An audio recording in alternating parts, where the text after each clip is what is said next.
పాకే వయస్సులో యశోదమ్మ దామోదరుడుగా, అంటే దామమును ఉదరమునందు కలిగిన వాడనే ఒక అర్థమైతే, ఉదరమును దామము చేత బంధింపజేసే ఉన్నటువంటి వాడు ఆవిడ తాడుతో కట్టాలని అనుకుందట.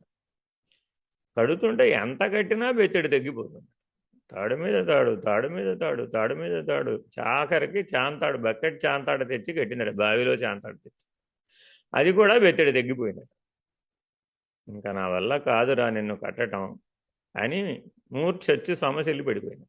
నాయన, భగవంతుని ఆశ్రయించడం అంటే అన్యథా శరణం నాస్తి, త్వమేవ శరణం మమ, తస్మాత్ కారుణ్యభావేన రక్ష రక్ష మహేశ్వర, రక్ష రక్ష జనార్దన అని సర్వస్వ శరణాగతి అయిన వాడికే భగవంతుడు కట్టుబడతాడు.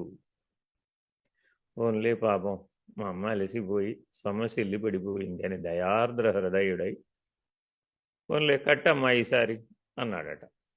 ఈసారి మొదటసారి తెచ్చినటువంటి తాడుకే సరిపోయింది. మరి ఆ మిగిలిన తాడంతా ఎందుకు పనికిరాకుండా పోయింది? మరి 20 మూరల తాడు తెస్తే చిన్నపిల్లవాడిని రోలు కట్టడానికి సరిపోకపోవడం ఏమిటి అంటే అది కృష్ణలీల.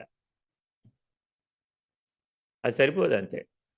14 భువన భాండములను తన ఉదరములో చూపించినప్పుడే ఆయన విశ్వమయుడని, విష్ణువని, విరాట్ పురుషుడని, హిరణ్యగర్భుడని, అనంతుడని తెలుసుకోవాలి కదా యశోదమ్మ. తెలుసుకోలేదు. అప్పుడు తెలుసుకోలేదు కదా అని రెండోసారి తెలియజెప్పాడు. ఏమని? నన్ను కట్టడం నేను లొంగకపోతే నీ వల్ల కాదు.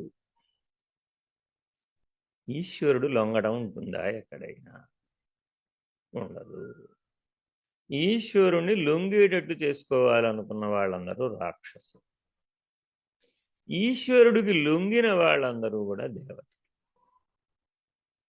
అలా ఆ యశోదమ్మ ఈశ్వరుణ్ణి లొంగ తీసుకోవాలనే గుణంతో ప్రయత్నించినంతసేపు పట్టుబడలేదు.